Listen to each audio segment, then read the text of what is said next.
ஆஸ்திரேலியாவில் இருக்கக்கூடிய மாணவர் கூட்டமைப்பு மாணவர்கள் சார்பாக மெல்போர்ன் நகரில் பொங்கு தமிழ் என்கிற அந்த நிகழ்ச்சி ஏற்பாடு நடந்திருக்கு. ராவணாவில் தொடர்ச்சியாக விளம்பரம் வந்துக்கிட்டு இருக்குது. நிகழ்வு குறித்த விளம்பரம். அவர்களில் யாரும் எனக்கு முகம் தெரியாது, ஒன்றும் தெரியாது. ஆனால் இளைய தலைமுறை ஒரு ஆக்கப்பூர்வமான செயலை செய்கிறது. அதற்கு நம்ம பாராட்டணும். எடுத்தோடனே அந்த ரக்கையை உடச்சி போடக்கூடாது, பிடுங்கி போடக்கூடாது, விமர்சனங்கள் வைக்கக்கூடாது. நிகழ்ச்சிகள் நடக்கட்டும். அந்த நிகழ்ச்சிகளுக்கு பின்பாக செயல் வடிவம் பெற்று வேகம் பெறுகிறதா இல்லையா அப்படின்றத நம்ம பார்த்துட்டு பேசுகிறது சரியாக இருக்குன்றது தான் என்னுடைய கருத்து. எப்போவுமே நான் சொல்லியிருக்கிறேன்.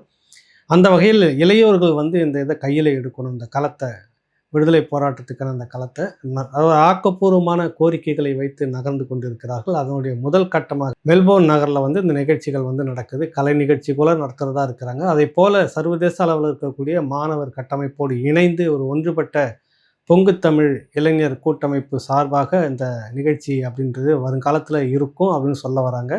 நானும் கூட அதில் ஒருத்தர் பேசியிருந்தார், சகோதரர் ஒருத்தர், இங்கே இருக்கக்கூடிய சகோதரர் ஒருத்தர் துளசி அதை ஏற்பாடு பண்ணியிருந்தார். ஐயா அங்கே இருக்கக்கூடிய லியோ பிள்ளை, அப்புறம் அதுக்கு இன்னொருத்தர் இருக்கக்கூடிய குமரன் தோழர், அங்கே இருக்கிறவர், அந்த மண்ணை சேர்ந்தவர், அவரும் பேசியிருந்தார். நிறைய ஆக்கப்பூர்வமான போர் இலக்கியங்களை கொண்டுட்டு வாங்க, படைப்புகளை கொண்டுட்டு வாங்க, திரைப்படங்களுக்கு பக்கபலமாக இருங்க, ஆதரவு தெரியுங்க, இதெல்லாம் நமக்கு வேணும் அப்படின்றதையும் சொல்லியிருந்தேன் நான்.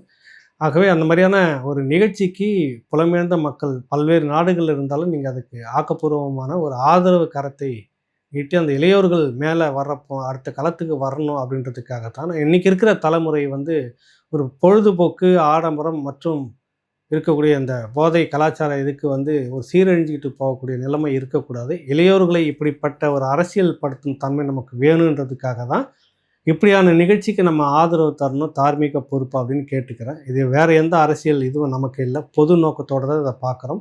காலம் அதை சரியாக வழி நடத்தும் அப்படின்னு நான் நம்புகிறேன். பார்க்கலாம்.